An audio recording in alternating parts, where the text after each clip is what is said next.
I always like to kick off with first question of what was your first ever job? So first ever job, even before events or anything, what was the first job? So first job as in like teenage job. So first teenage job was I put flyers out and I used to do people's gardens around where I used to live. Yeah, lovely. And enjoy it? Yeah, I did actually, because you could be out and about doing stuff, and no one was really looking over your shoulder, so it was good. Yeah, nice. I used a chainsaw, but I remember doing that about the age of 15. You know, so I remember that was quite good fun. Yeah. But you've still got all your fingers. Yeah, no health and safety then. Yeah. Yeah, nice, lovely. So it's always a nice place to start there. And then, where did your kind of career journey take you from there? So I bombed out of A-levels when I was at the end of lower sixth, and my mum was looking through newspaper and found a local engineering firm were giving out kind of apprenticeships. So I went for that, and basically then for the next 15 years I fully trained up and became a building engineer, designing heating, ventilation and air conditioning and stuff like that, which in many ways was great. But what I really didn't like about, I mean, it kind of fitted my personality and, you know, a little bit of creativity and a little bit of an analysis and all that kind of stuff. But you're very much working in the building industry, and which has got like a massive supply chain, and everyone's always trying to blame each other for, you know, when things go wrong. And these projects, you're just, you know, very, very small cog and, you know, very large engine. So it was just before my daughter was born.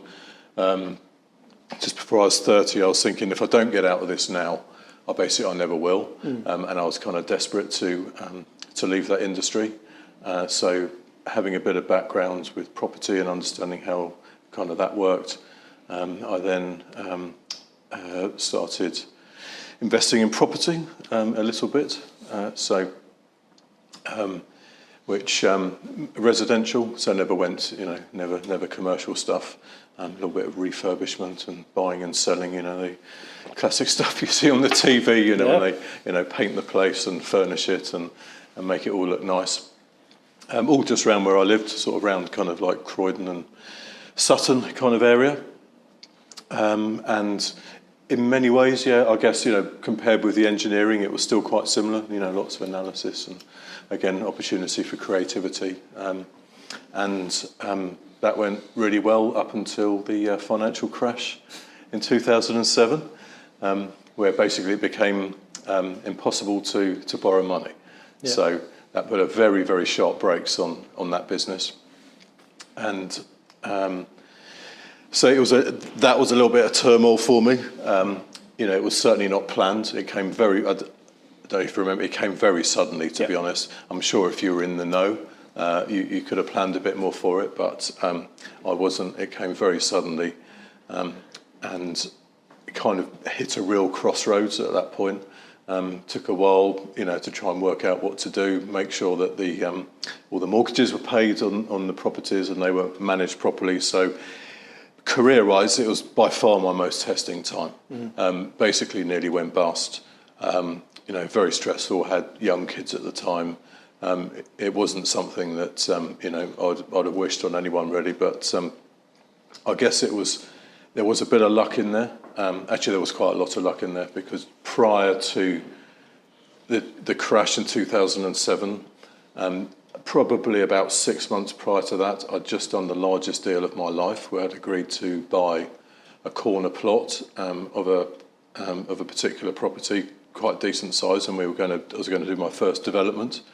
All got agreed, deposit paid, the whole thing, and then right at the last minute, the vendor pulled out because I had a better offer. I remember at the time being really disappointed, but looking back, honestly, the best thing that could have happened. Yeah. I mean, honestly, had that gone through, that would have sent me down. Yeah. Because the bank would have pulled their funding and would have been into it for all sorts of money and trouble. So it's funny how things happen. There was a period of quite unsettled in terms of what I was doing in career and stuff. And it was in 2011. It was through some business networking. I met a chap who was wanting to launch a business. We got on quite well. He'd recently retired, had quite a sum of money, and was looking to. He wanted to start up an electric bike shop, of all things. Nice. It was actually slightly before the current now, things with electric bikes. So we set that up. I went he put the money up. I put in a lot of the graft, and we kind of set this business up. I worked out during that process that retail wasn't for me. The hours, all of the sort of the customer chat was not my kind of forte. But during that process, I set up the website for what was called Cycling Made Easy at the time. I really enjoyed doing that. Really enjoyed doing it, and for the first time, that was probably in about 4 years. I really found something where I thought I could do some of this. And then it kind of started from there, really, the website stuff, where initially then it was just setting the website up, but I think it was fairly soon going through that I realised actually it was getting the people to the website, which really interested me. Started working for a local firm of web developers where I live, my town in Oxted, where they just did local businesses and very much focused in on the on the SEO side, the search engine optimization side there. And it was kind of a slow and steady journey from there, really learning more and more about SEO, driving traffic to websites. But it did start very small. Started very small with a little local bike business in Croydon, or Coulsdon, as it. Very cool. And I've got loads of questions on that side of things, of course, as you can imagine. But before we get to that, the property game of kind of refurbing those properties pre the crash, to me when you're talking about it, just sounds like the dream job, like the best thing ever. But is it like that in reality, or when you're doing it, is it very different in terms of stressful, high risk, or? Basically both of those. I mean, it's one of those things. It's so material. So when you've bought a place, when you do a place up and you see the difference before and after, there's an enormous amount of satisfaction around that. I mean, certainly that was one thing from the engineering side. I did love that kind of just seeing the difference you've made. Yeah. And that is satisfying. With property, there are so many variables involved, so many people trying to earn their crust, trying to make their pound, and you just have to be on your wits' end all the time, at every single step of the way. So, when you're first buying the place, all the mortgage deals that you get, obviously there's the actual purchase price, there's making sure that there's not some hidden major problem with the property that no one has told you about, or you haven't asked, or you've missed. Even when you get through the purchase, I consider the purchase probably the easiest bit in many ways. But you have to, and they always used to say, you make your money when you buy. So, you have to make sure that, I guess back a step, you have to look at lots of properties, because in reality, you're never paying full market price for properties. You're having to buy lots of properties, look at lots of properties, and every now and again, you'll find one at the right price where the deal stacks up, whether it be to buy and sell or to buy and rent, and it all works out. But it's a lot of work, and there's a lot of legwork actually in finding that one property. I think sometimes you'd have to look at 50 and buy one. Yeah. So there's a lot, and going around dodgy houses that haven't been looked after, and meeting estate agents, etc., immediately the shine is taken off a bit during that process. And I think it's just all the way along the way, there are so many people trying to make their buck. And they always assume that if you're in property, you have lots of money. Yeah. Well, often that money is borrowed, and there's a high cost that comes along with it. And you just have to, and time scale is also your enemy. So the longer something takes to do up, people charge by hour, that costs more.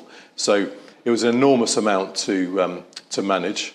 But if you like projects, if you like I guess in a way a bit like an event. It is in a way like an event, because you have a certain amount you have to do pretty much within a certain time scale, because then the money will run out. So it's a bit of a race against time.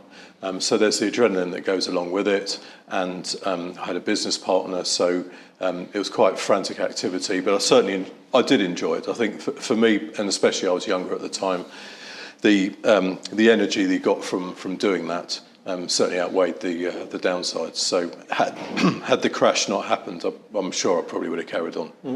Nice.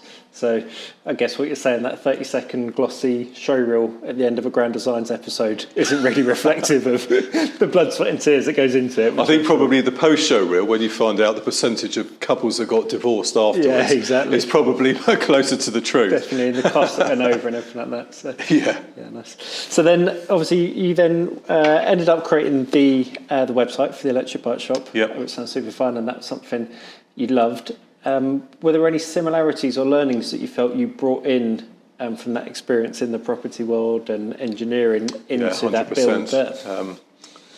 I think, it's a project. It's absolutely, building a website, it's no different in many ways to refurbishing a house or an engineering project where, you have certain things you need to do in a certain order and a certain time scale. So there's certainly the project side of it.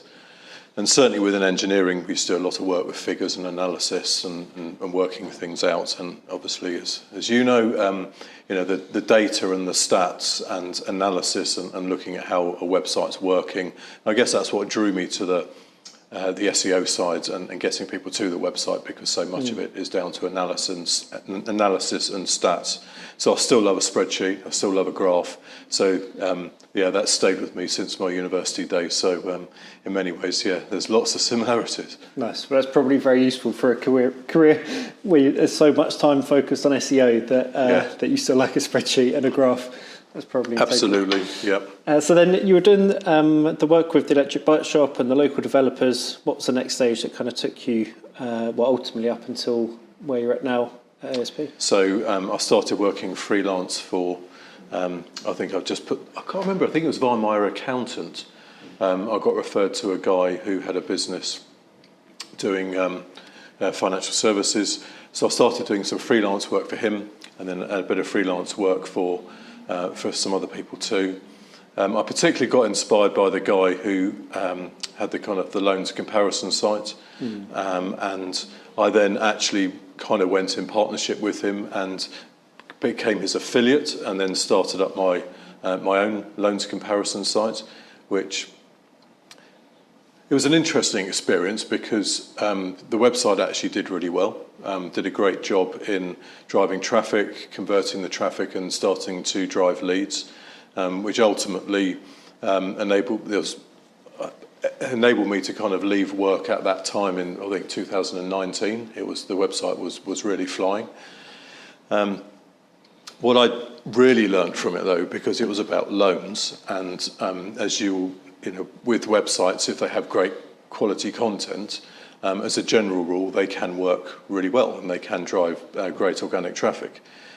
What I learned, though, is I'm not passionate about those forms of loans and the content and the client base and writing about it. And it really taught me that any business that you're in, you can't go into it on the basis of logic, in that, just because you happen to be good at SEO and just because you know that there's kind of a market there, if you're not passionate about that market and you don't want to spend your mornings and evenings and getting up early and staying up late to kind of write this stuff or get other people to write it and review what they've done, analyse the market, get to know the market, if it fundamentally doesn't excite you, you've kind of got your ladder up the wrong wall. And it's only really after kind of looking back, and with a nice bit of hindsight. I mean, I worked at this business and this website for a number of years, but it's only looking back on it that I really do see that, and I see that as a major learning.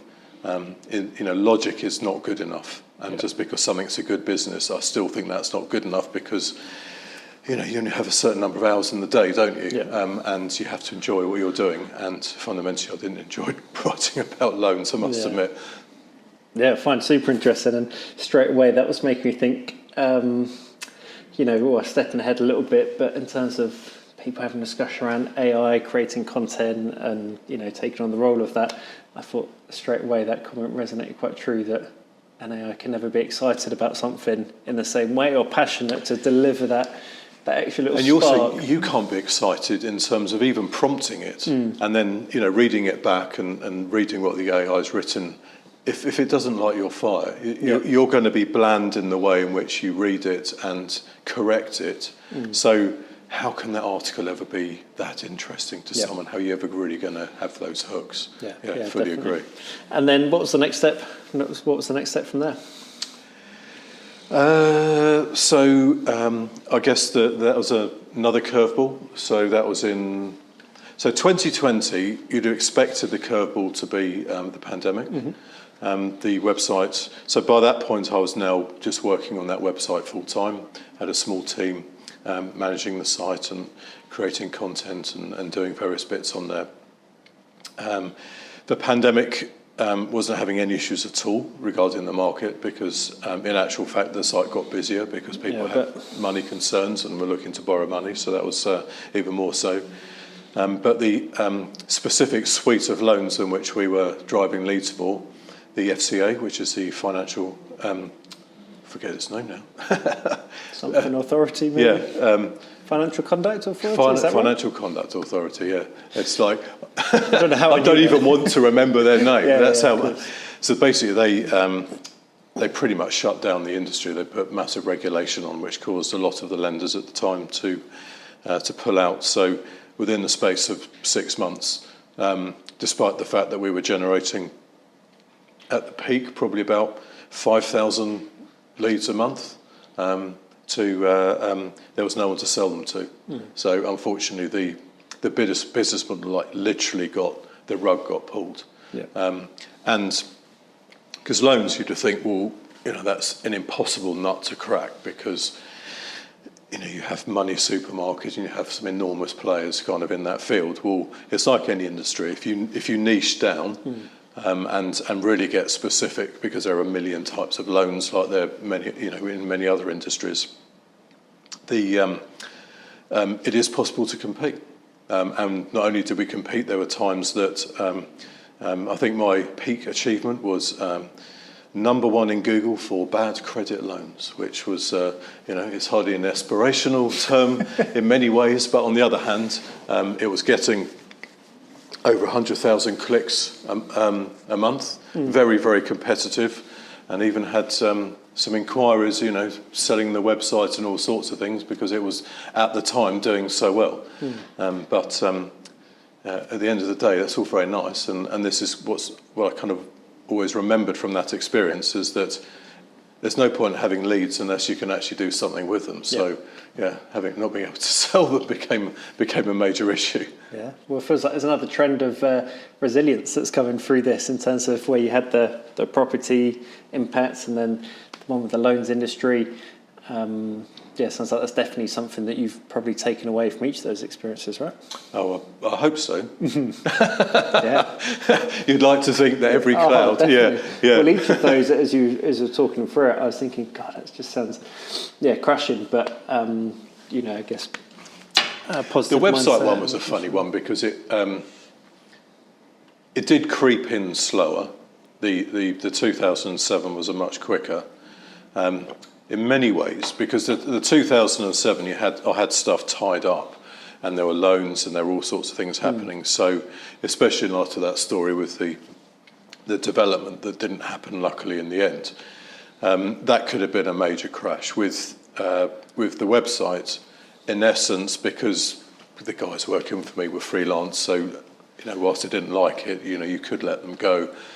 It was a gradual reduction of my income. So the fallout wasn't, it was just down to zero rather than going down to minus, which was, that was the plus side, I guess. So I could kind of manage that decline a bit better.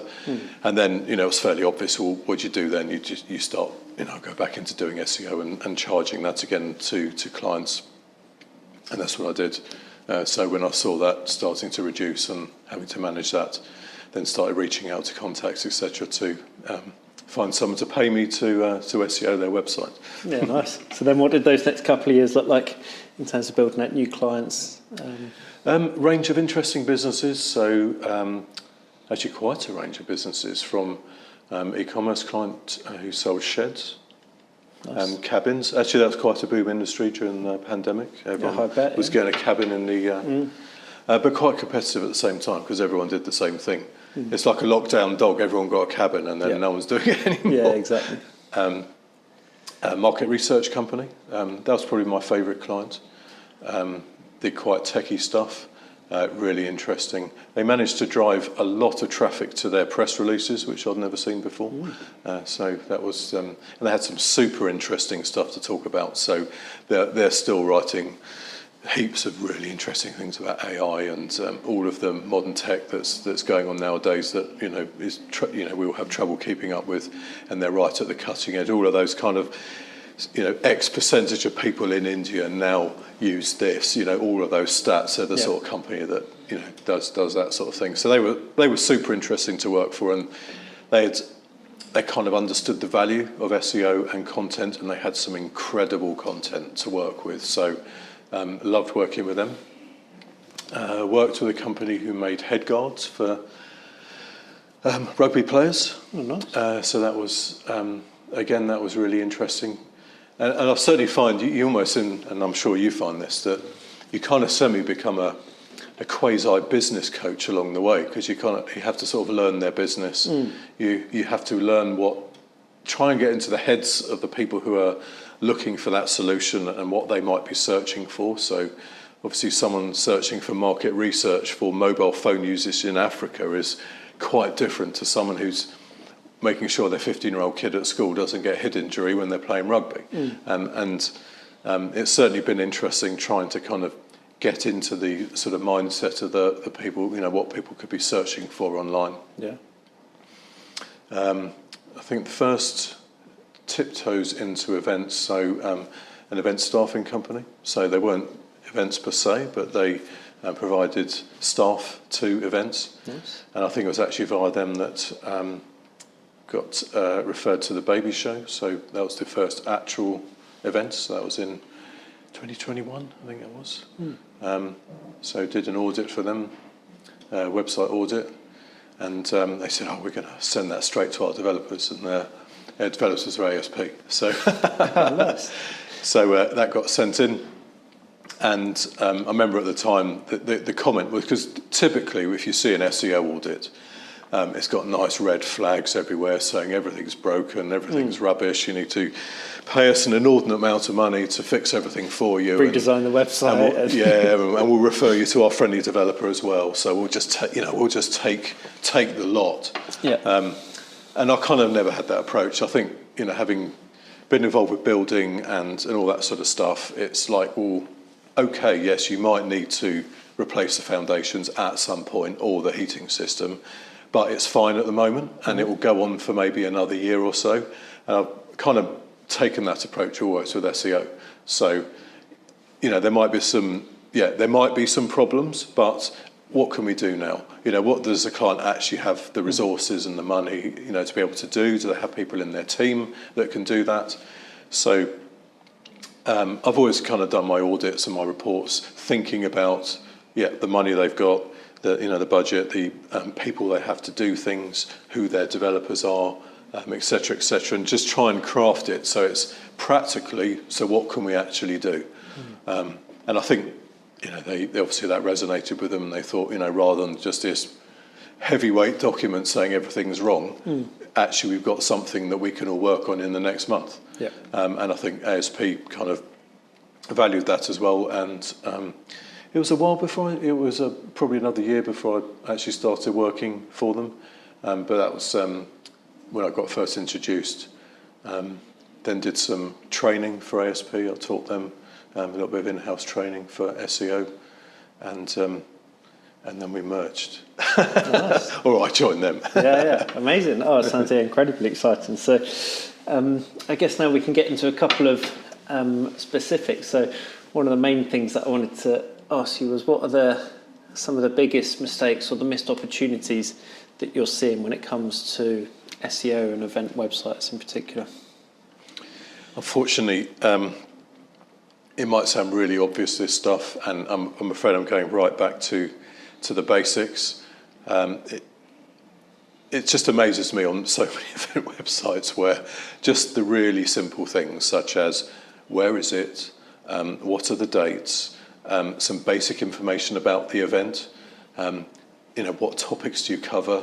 If you're an AI event, do you just do AI, or are there different topics within there like machine learning, or do you have a particular speciality of that? Unfortunately, I see too many sites where you read the homepage, you're not quite sure where it is, you're not fully sure what the event's about, and there's too much jargon on the homepage. Unfortunately, when people come onto a website, they have a very, very short attention span typically, and they just want to know what it is, when it is, what they're going to get out of it, and just very quickly dived into how that's going to benefit them, and any questions, that they may have around that. So, in a way, it's not SEO, it's just kind of basic information about the event.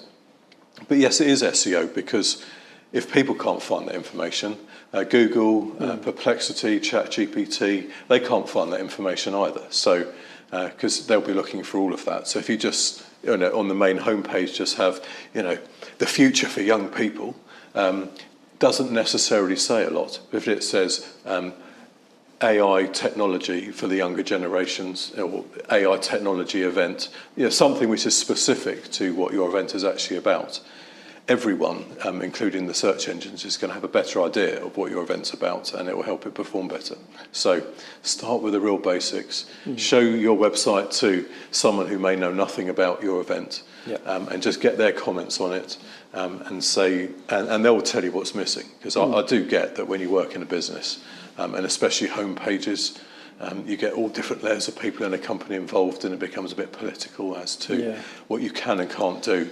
But sometimes get a third-party view on it and say, what's this missing? Exactly, yeah, because I think you're right. When you're so close to something, it could be anything, but if you're so close to the event, it's quite tricky to take that step back and say, okay, what is it? Why should people attend?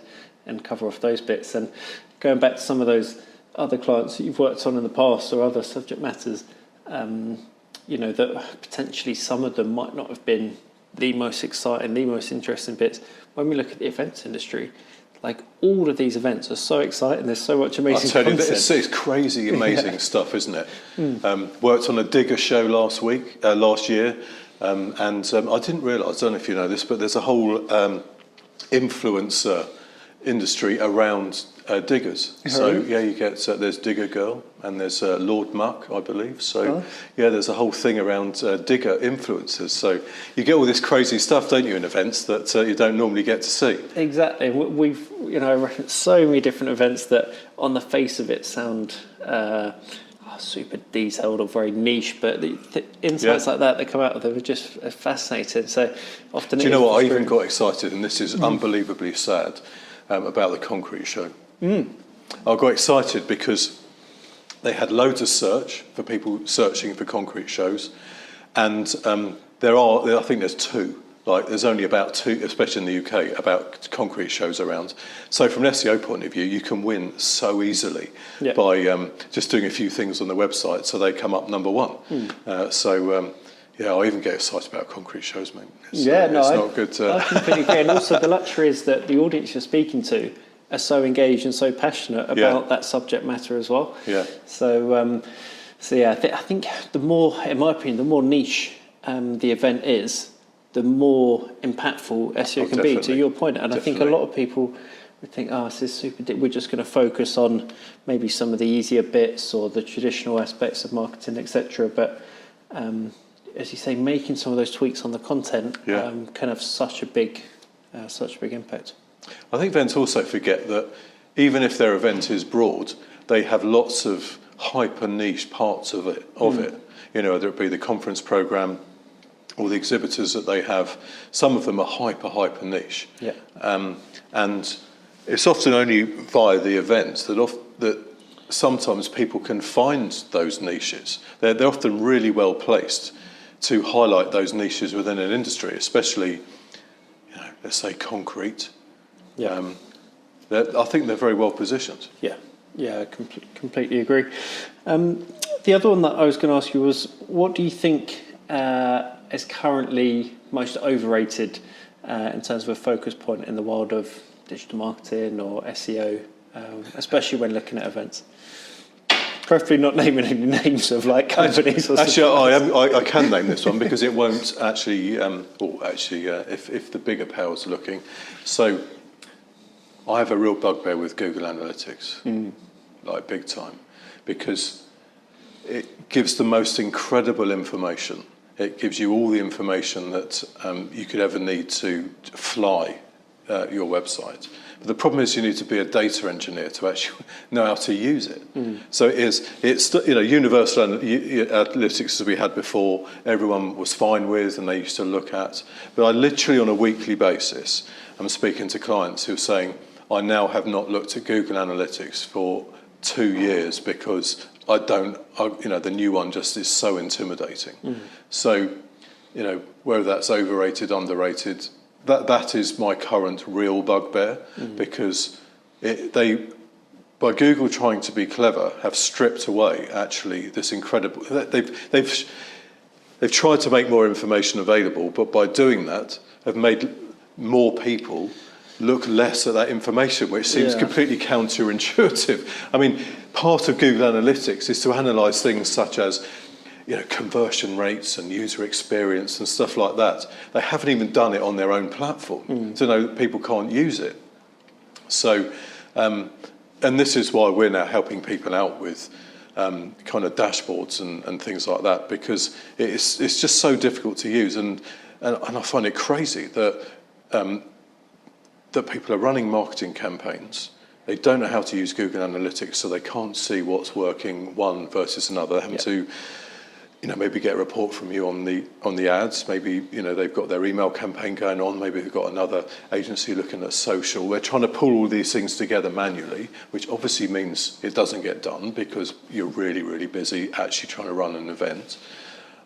So therefore, it's only really until you get to the post-show reporting that it all gets pulled together and you can see how one works versus another, which is just crazy, isn't it? Because along the way, you could say, well, hold on a second, why has the email only got a conversion rate of like 0.1%, whereas PPC, it's like 7%?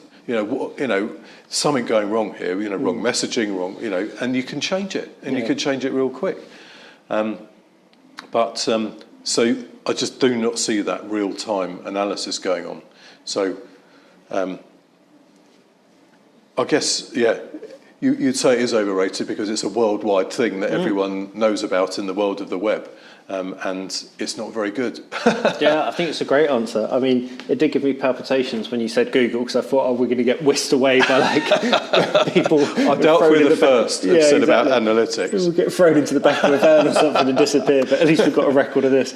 But I completely agree, and we're just so passionate that if you're not tracking your activity and you don't have a good insight of what's happening in real time, there is really little point in doing it. And especially when you're spending so much time, energy, money, whatever it might be, into any kind of activity that's going to drive people to your site, if you're not tracking it, like to your example, looking at different click-through rates, there could be a button that's not working. Yeah.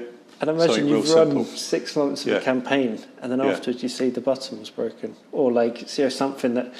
It is a shame. But anyway, on a more brighter note, looking forwards, what are you most excited about in the world of SEO? Because I keep quoting to people that this is the most exciting time in the world of SEO from the past 10, 15 years. I mean, do you agree? And what are you most excited for?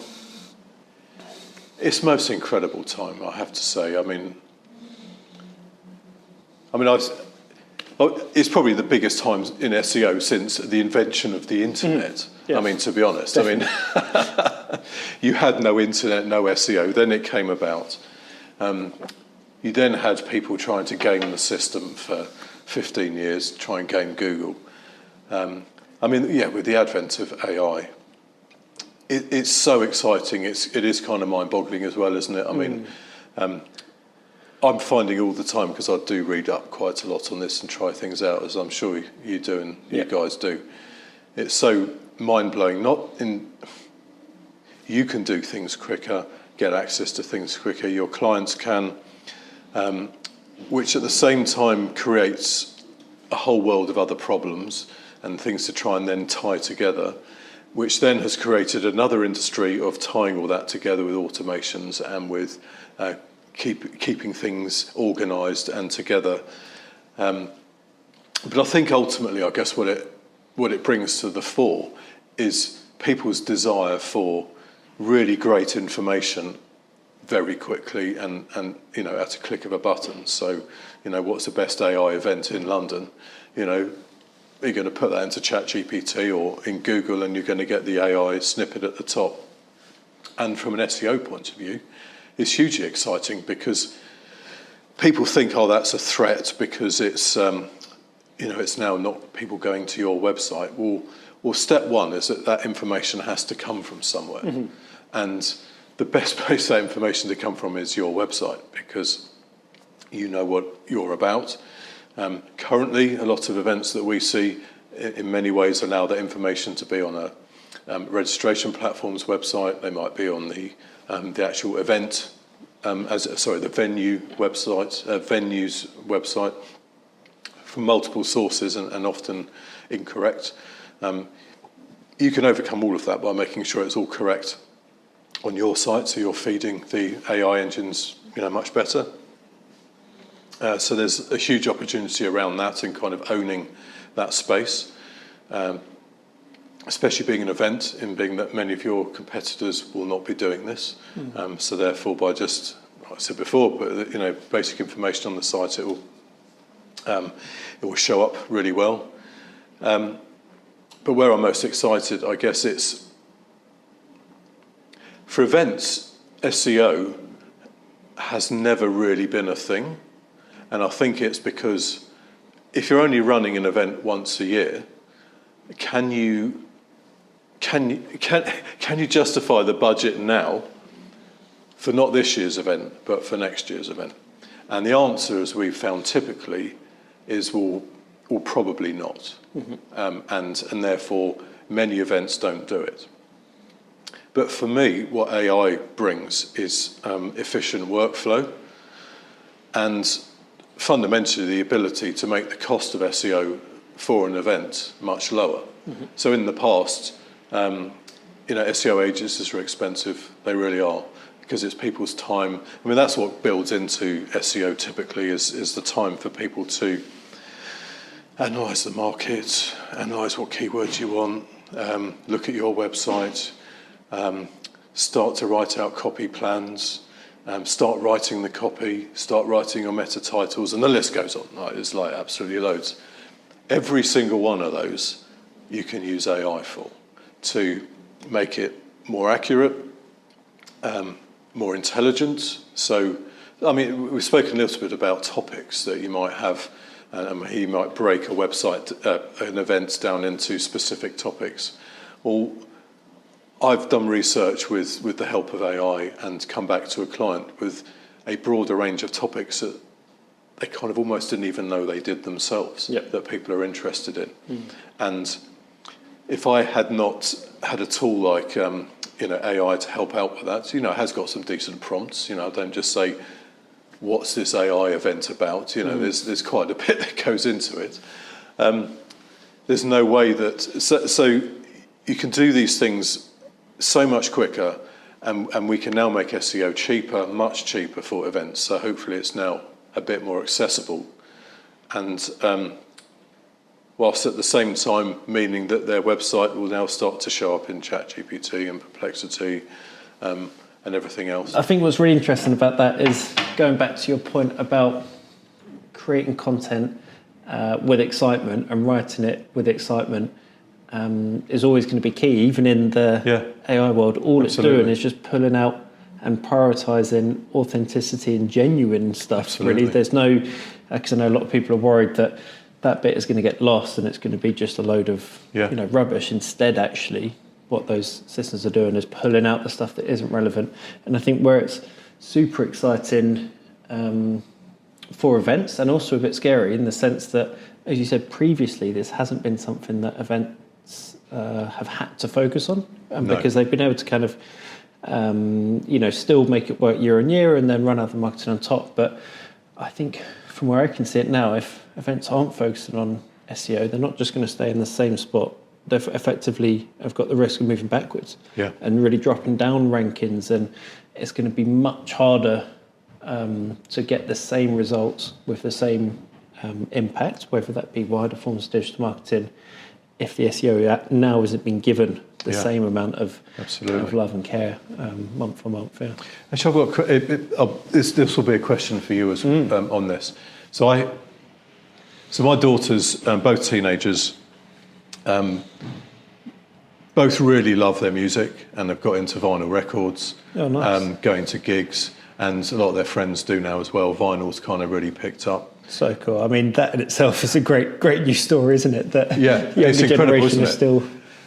And I've certainly seen with some stats within the industry. I mean, at grassroots, it seems like the gig, live music is absolutely booming, like big time. There seems a real resurgence of punk bands coming out again. Like a real resurgence of people playing music and people going to want to see them. Obviously off the back of the pandemic where people want to go out, certainly my daughter and her friends, having stuck inside for 2 or 3 years, just want to go out. They want to see people, they want to connect with people. Another thing which has been interesting with both of my daughters is that, like all teenagers, they're kind of on social, and the concept of authenticity is just so important. So important. And a couple of months ago, for a bit of a test, I created an avatar called AI Jon, which I did a couple of things online and what have you. I just did it as a test as much as anything because I was interested by the technology. But my daughter's generation, or both my daughters' generation, that's not a thing.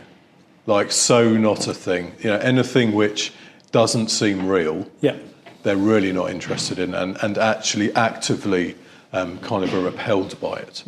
I think I might be different because I just find it interesting, the tech, but certainly my daughters are absolutely repelled by the AI images, anything that's obvious. I think it's anything that's semi-pretending to be real, but it isn't, and isn't authentic.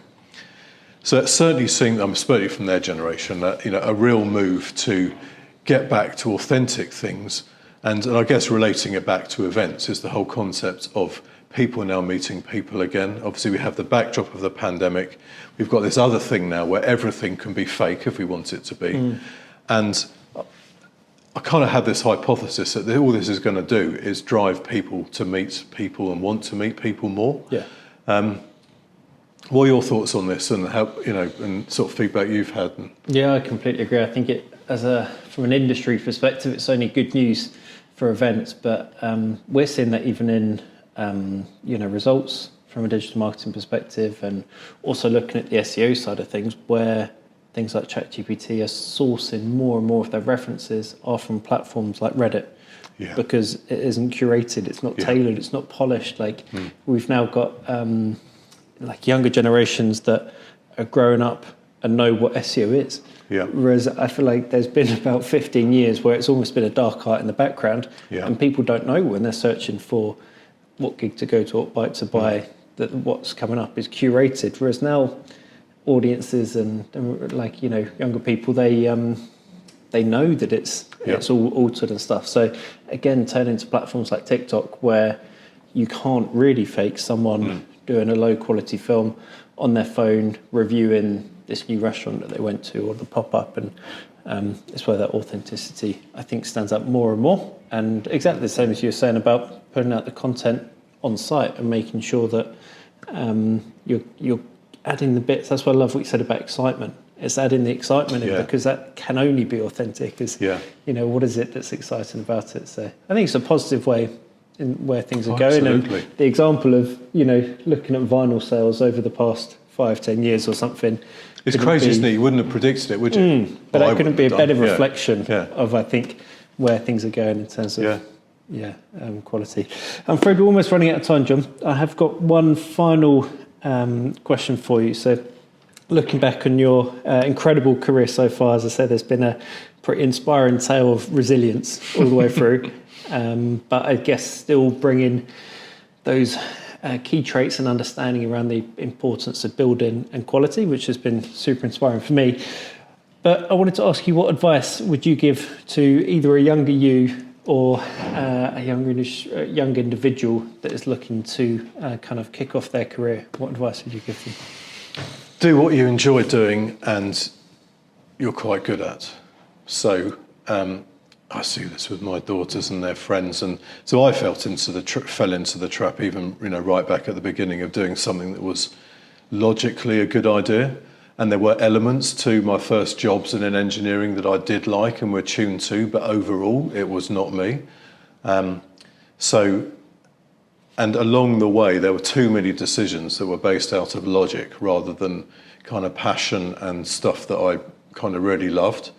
So I think 100%, it's like, what do you like doing? Obviously you've got to be kind of good at it as well. If you're not, if you love playing the piano, but actually you're not very good at it. Unfortunately, it's a great hobby, but it may not go into a career. But if there are certain attributes you have, whether it's, you're really great at talking with people, or, you've got quite a creative bent to you, or, you really love your spreadsheets like I do and that type of thing. I think it's really focusing on that, because it's that will take you through and give you longevity, because there will be times that, maybe the company you're working for you don't particularly like, or your boss. But if you fundamentally like what you do, and also you're quite good at it, you will keep on going, and you inevitably almost can't help but, in my view, find success. Because in reality, I think there's an awful lot of people out there who have probably followed, a bit like I have, a more of a logical route as to what's going to earn you money, what's a good job, which is just kind of half an hour away, in a reasonable commute, rather than that, something that really will, at 6 a.m, think, oh, cool, I'll write a post about this, or, I wonder how that works. I'll kind of work that out, and, that will add value. Because when you're really passionate about something, you just can't help but think about it, and you just end up being better than other people at it. So that would be what I'd advise myself and other people. Love it. Well, what a lovely way to end. Thank you so much for coming on the podcast. Thank you so much for having me.